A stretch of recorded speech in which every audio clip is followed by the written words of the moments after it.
Eu não sei se é uma questão de muita coincidência, algumas pessoas, como por exemplo 2 ministros do STF, o Barroso e o Gilmar Mendes, estarem defendendo o semipresidencialismo justamente no momento onde este governo petista praticamente acabou, perdeu completamente a sustentação popular e, como consequência disso, natural, a direita surge fortíssima para 2026. Muito provavelmente a direita vai vencer as próximas eleições e quem sabe 2030, de repente pode ser uma coisa um pouco mais duradoura. E, de acordo com essa minha suspeita, com essa minha interpretação, algumas pessoas, como estes 2 ministros, estarem defendendo o presidencialismo dado este contexto, seria uma forma muito inteligente de você frear a direita e também tirar um pouco do poder do eleitor. Por quê? No semipresidencialismo, o presidente eleito, o presidente da República, dividiria algumas atribuições com o primeiro-ministro.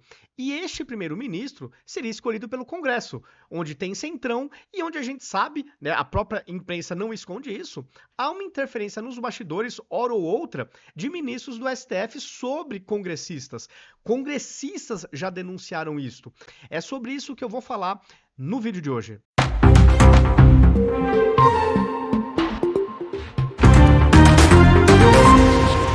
E aqui só para dar um contexto para vocês, né, para realmente mostrar como de fato a esquerda está em maus lençóis atualmente aqui no nosso país, o Paraná Pesquisas deu o seguinte, que Lula perderia para Bolsonaro no primeiro e no segundo turno. Tá matéria fresquinha, aqui ó, 18 de fevereiro de 2025. Então a realidade é essa, a esquerda está em frangalhos e a direita está mais forte do que nunca. Talvez o Brasil repita o que aconteceu nos Estados Unidos. O Trump perdeu a reeleição, mas agora voltou com tudo e voltou com um Congresso alinhado à direita. Isso muito provavelmente vai acontecer no Brasil. Você vai ter o retorno do Bolsonaro ou no pior cenário, alguém que o Bolsonaro indicar, mas um Congresso muito mais à direita. Então, esse cenário é muito factível.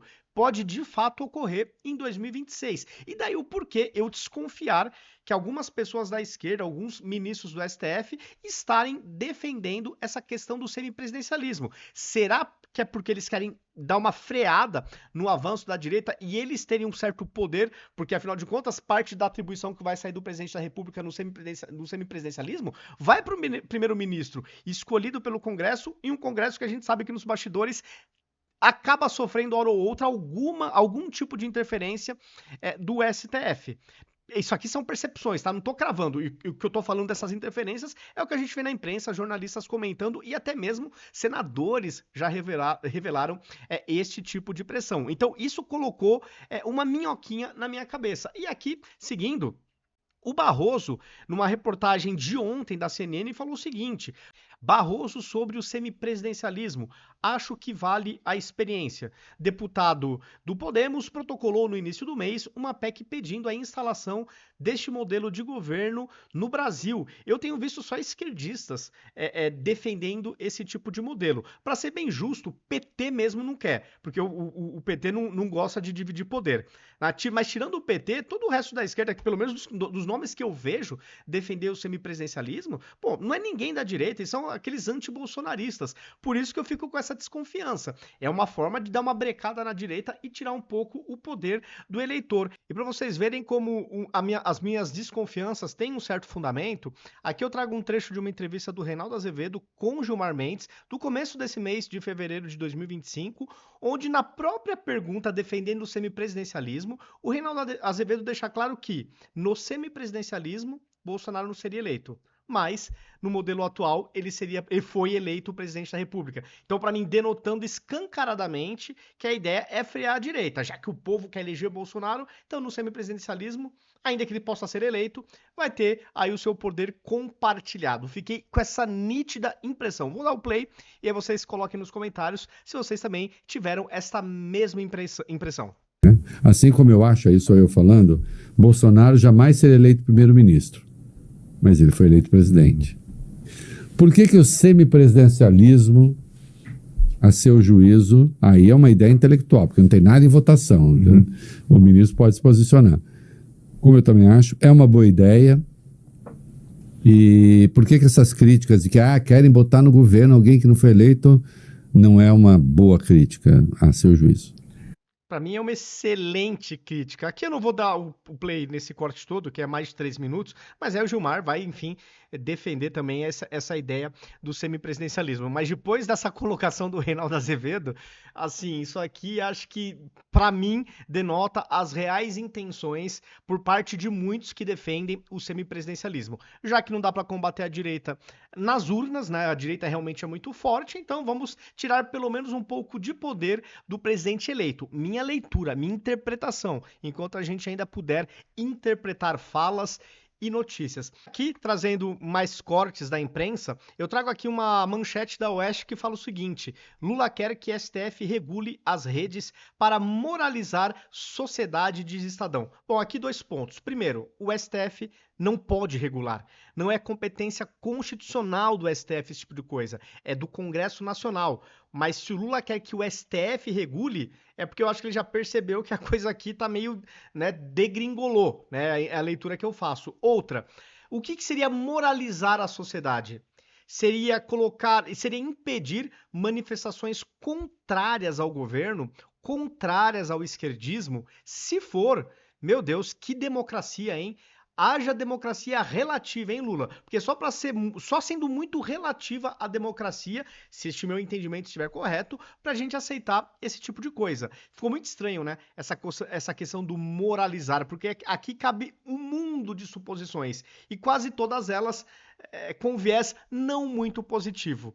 Naturalmente, né? Um viés que, para mim, se afasta do que realmente é uma democracia. Você sufoca um espectro ideológico enquanto o outro vai nadando de braçada. Se for isso, meu Deus, que belo exemplo, hein, Lula? E aqui, só para mostrar também essa questão um pouco, né, que eu sempre critico visando melhorar a instituição STF, que é tão necessária.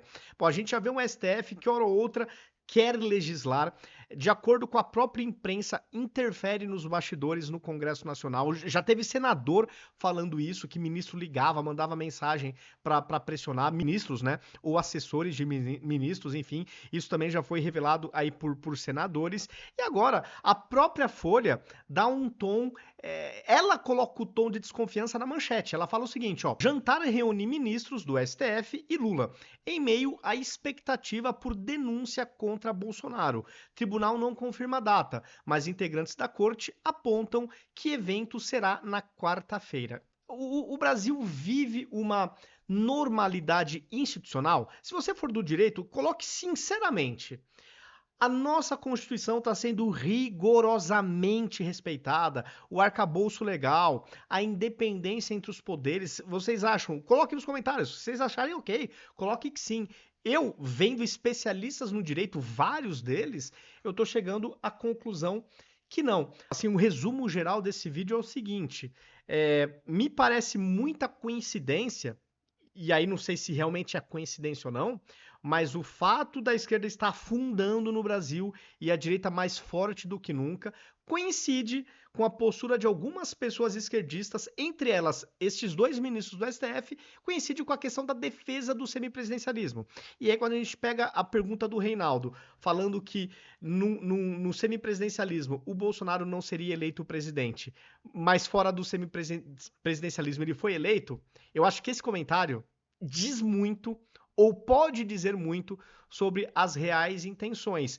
E para finalizar, competência, atribuição de um magistrado, de uma Suprema Corte, que deveria pronunciar apenas nos autos, ficar falando de modelos que vai governar o nosso país, se é presidencialismo, se é semipresidencialismo, isso é competência de um magistrado? Para mim, já não deveria nem estar dando entrevista, mas quando eles dão entrevistas, muitas vezes é para falar de assuntos que não têm a ver com o judiciário, ou pior, às vezes comentando casos que eles estão julgando, hora ou outra a gente vê, né? Então, enfim, as críticas são visando melhorar as instituições, jamais atacar a instituição, porque quando você quer melhorar a instituição, você está fazendo o contrário de atacar. Você quer reforçá-la. Você quer deixá-la ainda melhor.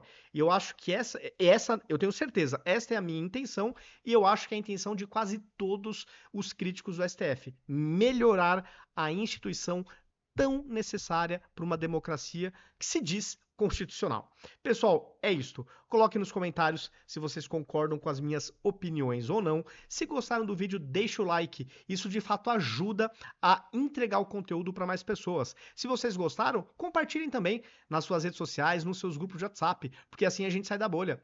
Quantas pessoas que já não se arrependeram de ter feito L, mas não necessariamente em 2026 esse pessoal vai votar na direita. Eles podem pegar outras alternativas à esquerda, que é o que mais tem. Então a gente tem que mostrar para essa galera que a direita é a melhor saída para o Brasil, do ponto de vista da economia, dos princípios, dos valores morais, cristãos, da defesa da vida, etc. Mas a gente tem que sair da nossa bolha. E não me refiro apenas aos meus vídeos, não. Qualquer conteúdo da direita que vocês achem relevante, ajudem a tirar da bolha. É a melhor forma da gente tentar virar o jogo para 2026. É uma das ferramentas que a gente tem. Os convido também a me seguir em todas as redes sociais. Em todas elas eu estou como @ViniciusCFP82. Aqui em cima, em vermelhinho, está o meu username. Eu estou nas principais redes desta forma. Dado o recado, feito o convite, até o próximo vídeo.